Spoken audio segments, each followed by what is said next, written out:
Welcome to the beat. I'm Ari Melber. James Carville is here. Will he be hosting the show the whole hour, co-hosting? Only one way to find out is to stay with us. I'll see you in a second. James, we're following breaking news. We are keeping an eye on the House where the big bill is hanging in the balance. House Republicans at this moment do not have the votes to get this Trump budget deal done. It explodes the debt. It cuts health care. It is by far the most significant thing in the Trump agenda this year. It got through the Senate, as you know. We were covering that, but here we are. It is at a minimum stalled. We're going to give you the news as we have it. This is not good news for Trump and the House. They wanted to move faster, but I can't tell you what the future holds. It's stalled out. Will it eventually pass? Will it fail? We don't know yet.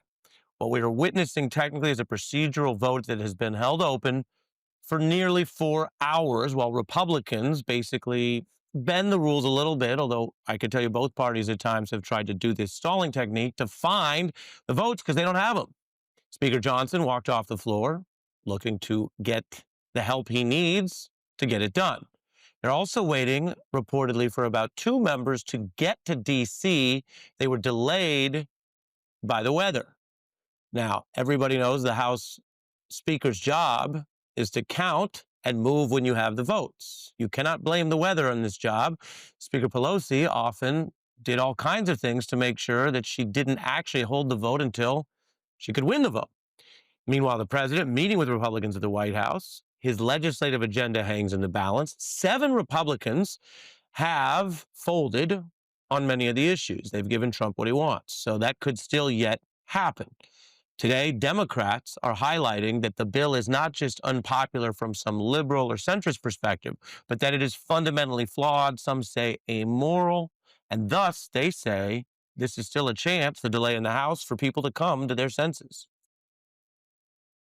Don't tell me you give a shit about the middle class when all you're doing is on the middle class. Vice President said these cuts are immaterial. This bill is a deal with the devil. Mitch McConnell says people will get over it. There's a special place in hell for people who take food away from veterans. Joni Ernst reminded us we're all gonna die anyway. You should be ashamed. Democrats fighting hard, saying this is a moral issue, and really pinpointing one of those key issues. There's a lot in this bill. There's a lot of ways you could come at it. We've heard Republicans' concerns about it, but you're hearing here in sort of the closing argument, the bottom of the ninth, Democrats trying to remind everyone just how much this bill goes after health care. Democratic leader Jeffries is calling for any Republican somewhere, he says, to summon the independence, the political courage of Republicans of years past.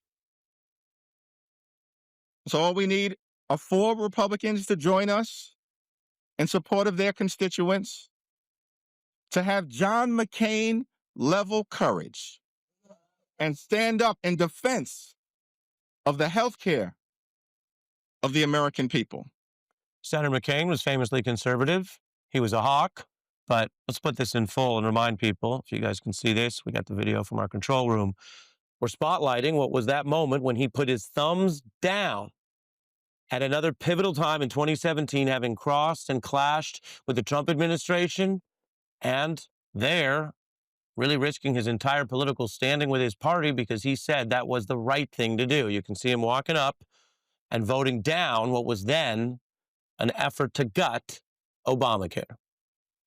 We're joined now by James Carville, who may be old enough to remember that moment. There's lessons in history, James. Your view on both what it means that it may be stalling momentarily and the Democrats' argument there. Well, there are lessons in history, and I want to go back to 1983 when Michael Foot, the head of the Labor Party, penned what is known as the longest suicide note in history. It was 40 pages long. This is 25 times longer. This is now the largest suicide note in history. This is going to be the most unpopular piece of legislation you can imagine. It's not just unpopular with Democrats and independents. It's unpopular with a fair amount of Republicans. And if you look at it, it's a net 25 underwater now. So it's not going to do anything worse, but they want to write a suicide note. They want to jump. Let them jump. You don't even have to shove them. You can just watch. They're going over the cliff on this. It's pretty clear. you're saying Republicans going politically over the cliff because first and foremost of the health care cuts? Oh, the veteran stuff is just god awful. And then when you start, and every time you turn something else, you find out the thing is 1,000 pages long. The journalists and the analysts have not uncovered everything in this. We're just starting to find out everything, and we're going to find out more as we go along. But the big thing is this cuts taxes. Maybe Jeff Bezos needs a 4-day wedding, not a 3-day wedding. Poor guy, he'll be able to easily afford that going forward.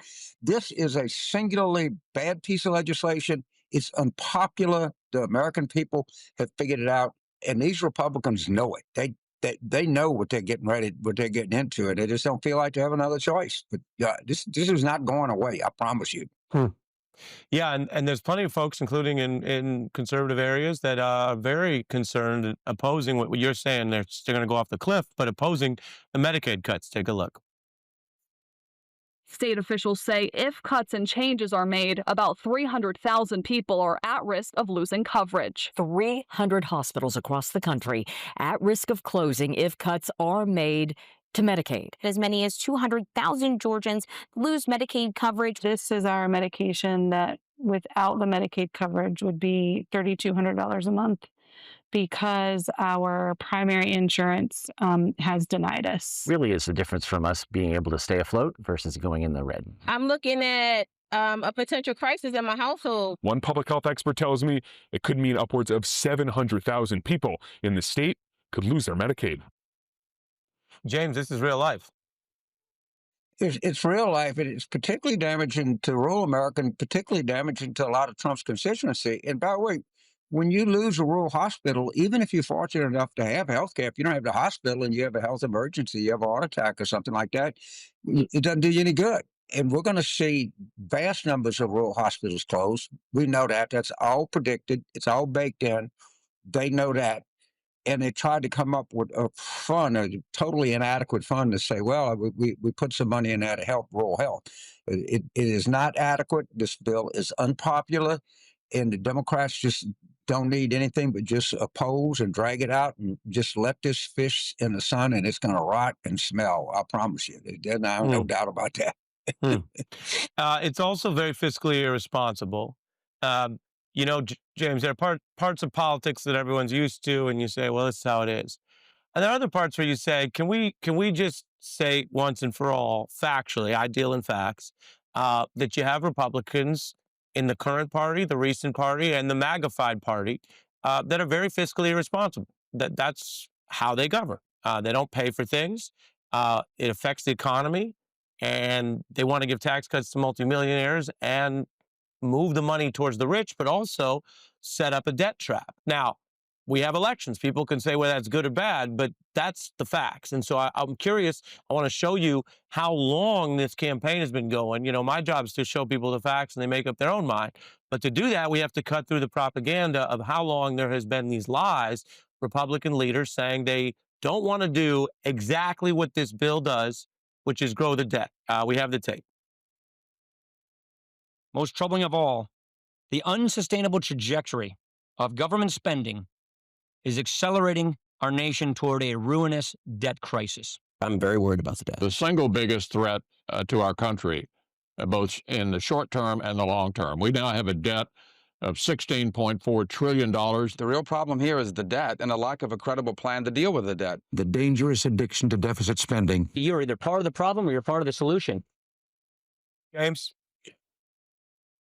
Well, not only does it add, it's according to the CBO and other private analysts, it's almost unanimous. They come in at 3.3 trillion. I don't know how to get there, but they all get to the same place. So we're going to cut veterans.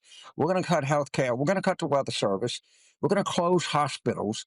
We're going to do all of these things. In addition to that, we're going to pay $3.3 trillion in added debt. Now, I don't have to explain to anybody that this is very inflationary.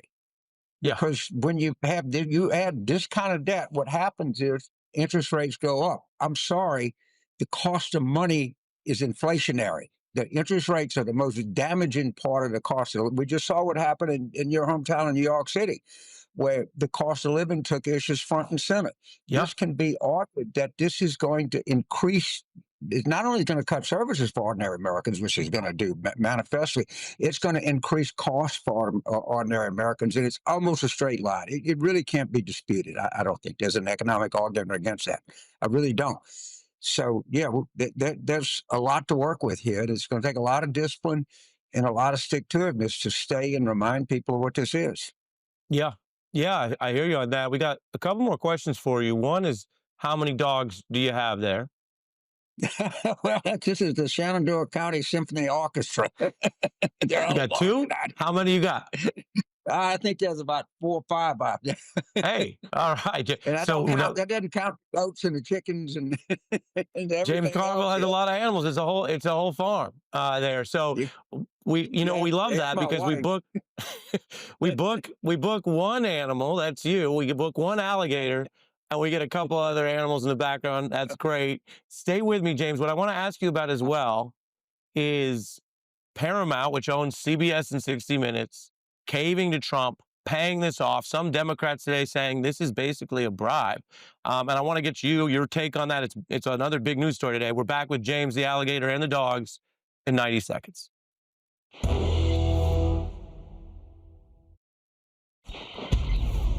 Donald Trump has been putting pressure on all kinds of corporations, some of whom withstood the pressure more last time around in the first term, but that's changing. Today, another domino falling. Paramount, which is the parent company of CBS, folding. There was a 60 Minutes interview of Kamala Harris during the campaign, and Donald Trump sued over CBS airing that interview. He was also invited to join 60 Minutes. He has previously. He didn't that time. No serious lawyers looked at this as a suit that was likely to win in court if you kept fighting. But Paramount stopped fighting. They are paying about $16 million. The payment goes to a future presidential library. It is an embarrassment. It is a type of surrendering to Trump.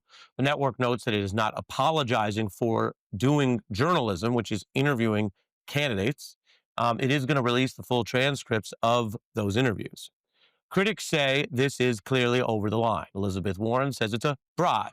Another Democratic senator today says, quote, Paramount just paid Trump a bribe for merger approval. Trump's aides in the administration deny that there was any exchange, or if you know the term, quid pro quo for the merger, but that's the allegation, and there is a wider pattern. Consider that in the second term, Trump has gotten payments from these companies to him or his interests. You see them on the screen. Some of these are run by people who are more aligned with him now, including X. Others are supposed to be independent, but the pattern is clear. Pay up or get in trouble with the government. We're back with James Carville. Your view of this decision by the CBS News' parent company. So let me get this straight. They're looking at approval of a merger, as Senator Warren pointed out, I think very correctly. And there's an effect that, the Trump administration has to give approval to this so they could stall it. They have Mrs. Redstone, who is Sumner Redstone's widow, is the primary shareholder of, I think daughter, but yeah, go ahead. Right. So they pay $16 million to get it through. That's a hell of a good deal for Paramount. I mean, I don't know how much money they're going to make by selling this, and the same thing happened with Disney. We tend to forget that Amazon paid Melania Trump $41 million for a documentary. There's no documentary ever produced in the history of the world for anything approaching $41 million. That's a subject I know something about. And hey, so the War Room wouldn't even make $40 million in today's adjusted dollars. So what you have right in front of you is just an old shakedown, like it would be terrible if someone broke your windows out, wouldn't it? Mm-hmm. Yeah. I mean, so you see it as extortion. You see it as what? Go ahead. How else could you see it? You want a merger? Had a lawsuit, settle a lawsuit, you get the merger. I don't know how an objective person could look at this and that would not be the first thought that comes to his mind. If this was the first time, you could say, well, it's a one-off. You just put up 3 other instances. I would add to Amazon, says 4 previous things. There's a pattern here. There's a real pattern. And well, you're right to add Amazon. We'll put we'll pull that graphic back up when we have it ready in a second. There it is. These are just settlements in the cases. James is absolutely right. The $40 million that Amazon paid, which is run by Bezos, which has also had this back and forth fight with Trump, was to put it economically, far above market value. There was not a market demand or an auction. You can have a public bidding process and see whether companies that aren't in a fight with Trump put up 30, 40, 50 million for a Melania dock. But as you say, that was also suspect. While Bezos, of course, is out gallivanting, you mentioned that earlier in our unequal times. What is to be done, James? I mean, Senator Wyden says he is going to preserve this material and thinks there should be an investigation and a possible prosecution in the future. What is to be done is you must win an election. And the way you win the election is coming up in, I hate to be like a one-note Johnny one note here, but you got to win the election. The way you win the election is you focus on the horror of this bill that just passed Congress. Yeah. Stay unified, recruit. You're going to win big in Virginia. I think you're going to win big in New Jersey, and you got to roll in at 26. The only way that you can account for this, the only way you can investigate this is through political power, and that only comes by winning elections. So let me ask you a question that I've gotten from MSNBC viewers and other people come up to me and they say, well, with everything going on, will there be free and fair elections? James is telling me to go get organized. They're worried about that. What do you say to that question? I'd say your concerns are legitimate. I'd never tell anybody that's worried that, no, don't you worry about that. Because he's going to see what's going to happen in Virginia and New Jersey. The data's going to be coming in on this bill. You're going to start seeing, I saw some North Carolina, a Democrat up in the Senate, I don't know, 12 points. It'll only get worse. He's going to see that coming. He's going to try to do anything that he can possibly to try to extricate himself for what is almost certain to be a humiliating loss in November of 2026. So people should be worried. They should be vigilant. They should watch this. You should, not just the media. Everybody should watch this. In no way we're not going to have an election. That's got to be the message here. And I think that's a popular concept. Yeah. I got my final question for you. You'll never guess what it's about. All right. You mentioned that New York City had this mayor's race. Right. The winner here is an AOC-style Democratic Socialist. Right. You've had you're in the primary. You've had your battles with various folks. We talk about what's winnability and what's a good campaign message. A lot of folks outside of New York are watching the race. There's a lot of different views of it. Inside New York, a big part of the message was populism, affordability, make this city livable for everybody again. A lot of people found that to be an uplifting message, although he may have other demerits, including figuring out how he speaks about foreign policy and other issues, which also matter to a lot of people in New York. So I'm not painting it with one brush, but your thoughts on the results, are they relevant to the Democrats and the rest of the country or not? I think they are, because he never got out of talking about affordability and how they met this and everything. Yeah, he had some, I would say, esoteric positions. People uncomfortable. They look beyond that. And I think the message is that's what we got to talk about. And we talk about the big, beautiful bill. We got to talk about how this is going to increase cost on America. Cost of living is going to go up for most average Americans, and there's real power in that. Governments fell all around the world on this issue of cost of living. We probably lost the presidency because it was a big contributing factor to us losing the presidency. So let me make sure I'm hearing you right. You think Zoran was right to hammer affordability? I absolutely do. And yes, he absolutely understood what it was about, and Andrew just never addressed that. And it was, the big thing this guy does, he sees people. People say, I don't know if I agree with that guy, but he sees me. He knows what it's like to get up at 4 o'clock in the morning, to go to the transit station, to get on the transit, how much a quarter increase in the transit fare is going to hurt me. He knows what it's like to have to get off the train, to walk 6 hours to work 9 hours a day, to come back and your kids and he knows that. And let me tell you, a lot of politics is just telling people that they exist, that I see you and your problem. Maybe the solution is impractical, but at least he sees us. Really striking. And I think that was a big factor for him. Wanted to get your read on that. James Carville, on many topics. Thanks for joining us tonight. Not there. And I'm glad you enjoyed the music in the background. Hey, the dogs are barking. Thank you, sir. I'll tell folks what's coming up. We turn to California, where Governor Newsom has some new ideas about dealing with what has been a housing crisis there, even with green trade-offs. But first, the verdict in the Diddy case came today. That's next.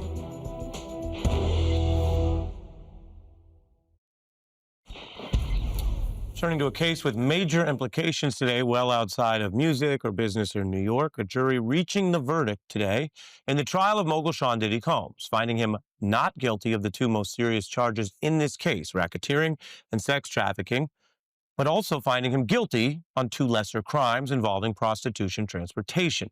The mixed verdict drawing strong reactions from Combs detractors and fans, many gathering outside the courthouse today for the culmination of this long saga, this 7-week federal trial, the news rippling across the nation.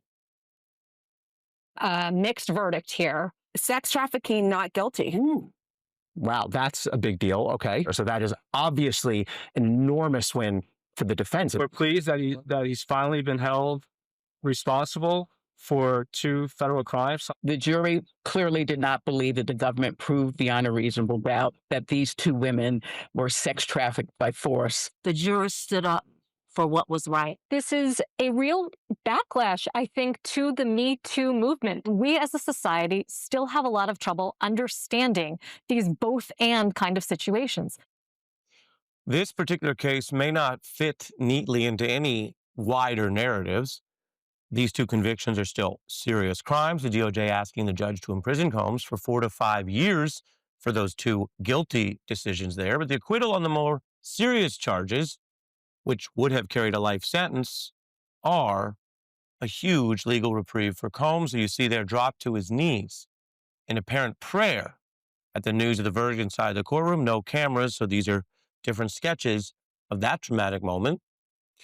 The outcome suggests this jury did not buy the prosecution's core theory that Diddy's alleged conduct rose to the level of a corrupt organization or gang and to the level of something more, a gang or an organized sex trafficking ring. Diddy will remain incarcerated until sentencing, with the judge denying bail today, saying Combs has a propensity for violence and that it takes place behind closed doors. Prosecutors seeking 4 to 5 years of prison. Combs' lawyers requesting a lesser sentence, of 2. Now, one of the witnesses who testified against Combs, Cassidy Ventura, expressed her view that Combs still poses a danger to the victims who testified in this case, as her lawyer put it today. This is a significant development and quite clearly a mixed verdict. Whether it is mixed because of the particulars of this case, the admittedly unusual approach of these prosecutors, or wider problems and injustices in how testimony, including that of victims and women, is still processed today in 2025 in our court system, is part of a debate that will begin today but continue for some time. We want to bring in our experts tonight. Nancy Erica Smith is a civil rights attorney who's represented many victims of sexual harassment, and Kim Osorio, a hip-hop journalist, former editor-in-chief of the iconic Source magazine. Welcome to you both. Thank you. Hello, Ari. Hi. Nancy, we'll start with the law. You've advocated for many victims. We've relied on your expertise. But let's start with what appears to be this jury's rejection of the DOJ's broader claim that this was like a RICO gang operation. I think the RICO was always difficult because often in RICO cases, you do have somebody inside an organization and more than one person is accused of a RICO conspiracy, and nobody would turn on Mr. Combs. So I think the RICO is always going to be difficult. I'm actually very surprised about the trafficking. I think that the evidence did show that these two victims were coerced. They were coerced with violence, with beatings that we all saw on camera and that were described by witnesses when she wouldn't succumb to his desires regarding degrading sex acts, with drugs, with extortion. I'm going to release videos that I've taken of you.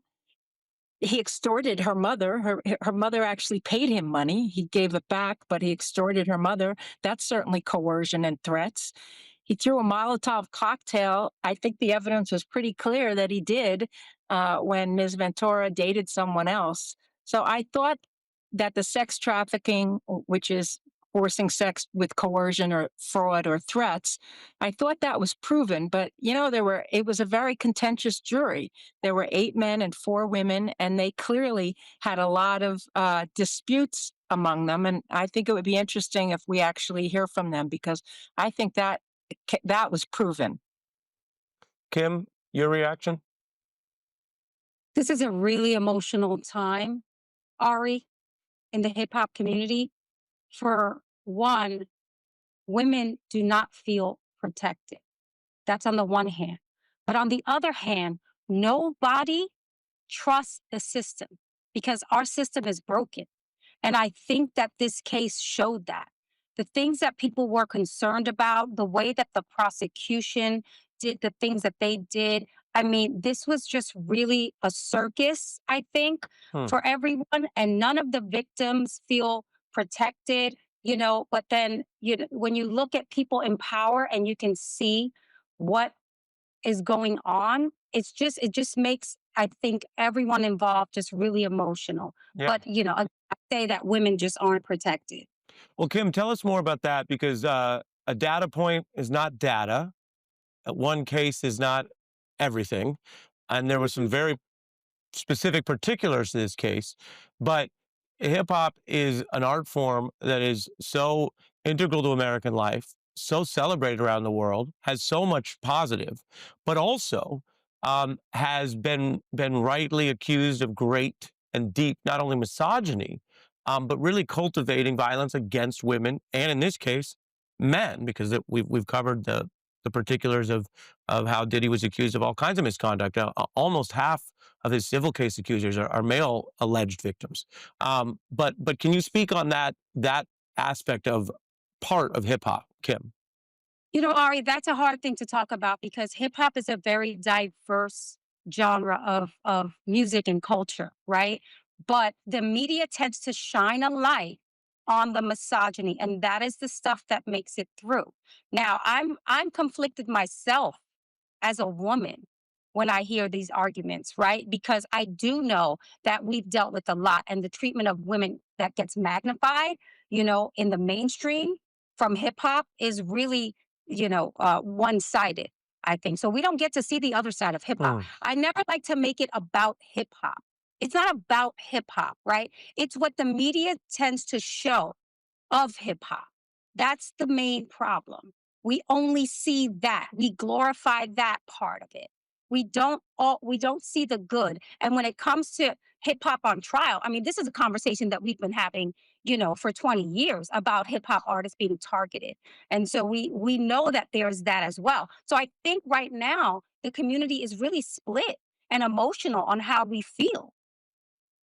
Yeah, and that's a problem in the law in general, that double standards work where sometimes people are targeted and picked on for a thing that is true, but others aren't.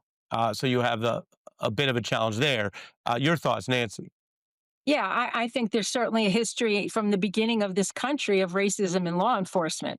So, and particularly of accusing Black men of sex crimes, that they didn't commit. I mean, there's, a long, long history in this country of that.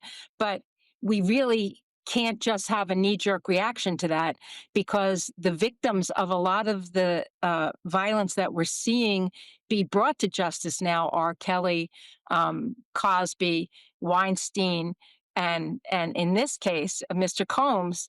These victims are Black women, and they're at the bottom of the totem pole in our society. And if we don't allow law enforcement to prosecute crimes against Black women, then we're really, really doing the wrong thing. We're not protecting them. And in this case, these prosecutions should have taken place a long time ago. So the statute of limitations has run on a lot of the state charges that should have been brought. So Which I'll jump in on that point. I mean, that's part of the point of the power and the money and what in the trial Combs was accused of, which was abusing power and money to hide evidence of domestic battery, which was quite blatant. Then the question is, okay, is DOJ trying to make up for something that they can't charge, which was the horrific beating on the video? Nancy, I want to turn to the question a lot of people have with the result, which is, okay, DOJ is seeking 5 years, 4 to 5 years. He's held incarcerated. So there'd be some amount of time served there. His lawyer is seeking 2. What do you think comes next? I would be shocked if you got less. I'm shocked actually that they're asking 4 to 5 years. I would have thought they would have asked for much more because the sentencing can include all of the evidence. The sentencing can include all of the acts. It's much broader than just what would this particular act if it was solely all the evidence. The judge saw all the evidence, so I'm shocked that the DOJ asked for only 4 to 5 years. And I think this judge who did witness everything, all the evidence, will certainly side with the prosecution in that fairly lenient request. Kim, any final thoughts? I just want to say again that I feel like this is a divide in the hip hop community. And I think, for women, it's really hard. For the victims that came forward, it was really hard. It doesn't encourage anyone to come forward when they're wrong, when they see this type of verdict. But again, it's just a really tough situation that is really dividing men and women in hip hop. So, and I think that comes from the history of what we've seen and how Black men have been treated in law enforcement. Yeah, and I appreciate your nuance on it. You're reminding people why it's, for many people, not an either or, which is why it's complex. And unlike so many of these political stories we get where people want to pick one side and say it's really simple and there's only bad on the other side, you've reminded people there's some larger structural systemic issues that makes people skeptical, even though, as Nancy and you both spoke out about, if the system works at all, it's going to have to credit the testimony of individuals, including these victims. So look, we're hopefully starting some of that conversation on the big case. Nancy and Kim, thanks to both of you. Thank you. Appreciate it. We're going to fit in a break. When we come back, what Governor Newsom's up to.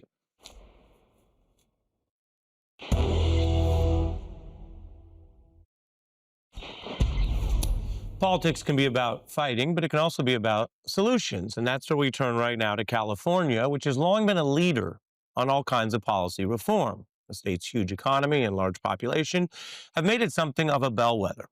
And the state was early to legalize same-sex marriage. When California did that, there was a lot of talk about whether they'd gone too far or too fast. But now, seems pretty straightforward. It is a national right in the United States. California also made environmental changes that other states copied. But right now, we want to turn to a story where California's liberal leaders are actually rolling back some green reforms, and all for a turn towards something that James Carville was mentioning earlier in the hour: populist affordability and maybe some lessons learned. Now, California has done a lot in the areas of environmental protection. Again, earlier than other states ever even cared about it. But they went far and had some rules that were so strict it would require all kinds of different development to go through environmental impact assessments. Green advocates said that would help protect the environment before things were built or irreversible problems were caused. But many found that the red tape stoked other separate problems and ultimately contributed to the state's housing crisis. Democrats concluded the solution might be worse than the problem, with the housing shortage, homelessness crisis. The Times reporting on this development because while D.C. is consumed by partisan rancor, this is a story where policymakers and some California Democrats said they actually wanted to have an open mind about reform if something wasn't working or if there were trade-offs. So Governor Newsom is now signing basically 2 new plans, bills that roll back some of those green rules, trying to cut red tape or bureaucratic hurdles to make sure there's enough housing fast enough that people can afford it. He and some of these leaders say this will help people, working people, younger people, keep up with what is clearly a problem everywhere: rising costs. To really transformational bills that will put California on a strong path to get things done. We have too much demand chasing too little supply. We told the world we are ready to be open for business, the business of building housing. Affordable, decent housing is the civil rights struggle of our time here in California. And today we take a transformative step. That is the step, and that's what they're talking about, but it comes with costs. In this case, putting some of those environmental concerns on the back burner to help people with what, as you saw some Democrats say, is the civil rights issue. And it's certainly on the minds of young people voting in a lot of elections. Democrats prioritizing affordability. And that might mean other issues take a back seat. Now, 70% of California voters say housing has to be the priority. You have urban areas like New York City, where that Democratic mayoral candidate, Zohran Mamdani, who I mentioned, you see here, this is a real sign on the real streets, and you see the message on the bottom, a New York you can afford. That was the key argument, beginning, middle, and closing of what was a real upstart victory. So as Democrats are rallying around these issues locally and nationally, what does it mean? Could lives improve? Could it even be a political winner? We'll answer that after the break.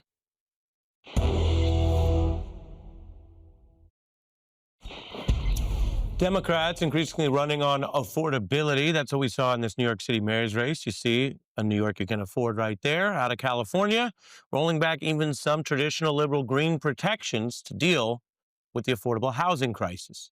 We're joined now by California State Senator Scott Wiener, who was up on that stage with Governor Newsom on this bill of yours. Welcome. Thank you for having me. What does the bill do, and why was it important to prioritize housing and affordability right now? Well, California, we have very strong environmental laws, and that's not changing. This particular law, called the California Environmental Quality Act, or CEQA, in part protects the environment, and that will remain. But it is also a law that has been used by NIMBYs and others to try to block projects having nothing to do with the environment, like blocking housing right by a train station, or blocking a childcare center, or a food bank, or bike lanes. The oil industry has used this law to try to promote fossil fuel extraction. So what we want to do is make sure we're protecting the environment, but not allowing people to abuse environmental laws to kill projects like housing or childcare centers, which we need to make people's lives more affordable. If we're going to lower the cost of living. I'll jump in. Your party for years championed these kind of rules to say you err on the side of check the green first, build after. Any law is going to have what you just mentioned. That's how policy works, right? So if it was overly inclusive of other concerns, your party said that was a good thing for many years. Now you're sort of reshuffling that, no? Yeah, I think what happened was back in the day, 50, 60, 75 years ago, there were some abuses, some construction that happened that was problematic, and there was a reaction to that, like building highways right through residential neighborhoods and bulldozing things. There was a reaction among Democrats to say, let's make it harder to build things. Let's have endless process because building is inherently bad, and that was the culture. And then it went too far. And California we need millions of homes. We're not the only state. We need a lot more clean energy, and we make it too hard to build these things, and it increases the cost of living for people. So particularly for housing, we need a lot of it, and it needs to be easier and faster to be able to build new homes for people. What was your work like with Governor Newsom here? We saw the two of you up there, and this obviously was a long time coming. I'm sure this is going before, for example, what I mentioned in New York. But is there a theme here? Do you feel a common cause with other progressives who are saying, if we can't support people on these frontline issues of livability, then nothing else may matter, especially to voters? Yeah, so I partnered with my colleague, Assemblymember Buffy Wicks from the East Bay, and we teamed up and introduced two different bills. And the governor then bear hugged them and said that he wanted to pass them quickly and not delay. And Governor Newsom has been a staunch supporter of getting housing built more quickly and clean energy and so forth. And so really the stars aligned. We were fighting the fight to advance this legislation, these reforms to reduce the cost of living. And the governor stepped in and helped us get it across the finish line. And what do you say there to Democrats around the country where you guys seem to be doing more than one thing at a time? I quoted the New York Times article that sort of said, hey, this makes sense, which is in addition to Newsom fighting Trump, in addition to some of the other frontline issues. I'm certain that you and Newsom aren't saying this is instead of dealing with the immigration clash and the ICE raids, but you have more than one message, which is striking because sometimes it feels like The Democrats are on defense, and the Republicans are always the one throwing everything at the wall. Yeah, no, we have to fight to stop fascism and to stop them from building a police state and from having these secret police and ski masks. We got to fight that very hard to protect our community, and we have to solve California's problems around cost of living and housing that Donald Trump did not cause. He's making it worse. Don't get me wrong. But we have to be willing as Democrats to look in the mirror and say, we've had a certain mindset for the last 50 years where we made it harder and harder to build the things that people need to have an affordable and good life. Let's change things. And we are doing that. Super interesting, especially amidst the wider conversation in the party looking for new ideas, new voices. Maybe you're one of them. I don't know. That's up to the voters, but maybe. State Senator Scott Wiener, thank you so much. Thank you. Yes, sir. We'll be right back. We just heard from a California Democrat about thinking different. That's something we also try to listen to in our Summit series. Take a look. Being judgmental to me just means I have standards. Well, let's just go through it. They scream, "Brace for impact." This is a real Dr. Jane Goodall Barbie. A Barbie doll that encourages little girls to think that I can do that. Reaching the summit means trying harder every day. Peace and fulfillment. I feel like I'm in the foothills. You have done something positive with the power that the summit has given you. That I haven't got there yet, I hope. And we all hope. You can check out the Summit series at msnbc.com/summit for those long-form interviews, even more than we had time to air on TV. That does it for me.